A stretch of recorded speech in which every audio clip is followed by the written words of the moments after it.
একটা খালি বোতল আছে, একটা রুমাল আছে।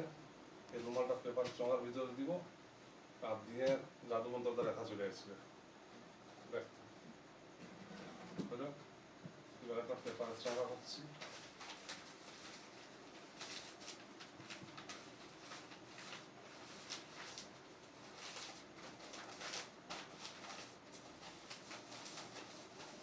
এবার চঙা করে দিই, এই চঙাটাই জাদু কাঠে লাড়িয়ে দিলি, জাদু কাঠটা লাড়িয়ে দিলি, লাড়িয়ে দিয়ে নিয়ে এই রুমালটা দিয়ে দিলি, রুমালটা দিয়ে দিলি, রুমালটা দিয়ে নিয়ে জাদু কাঠটা ফেলে এটা লাড়িয়ে দিলি, জাদু কাঠটা লাড়িয়ে নিয়ে গোটা জাদু কাঠি লাড়লি, জাদু কাঠি লাড়িয়ে দিলি।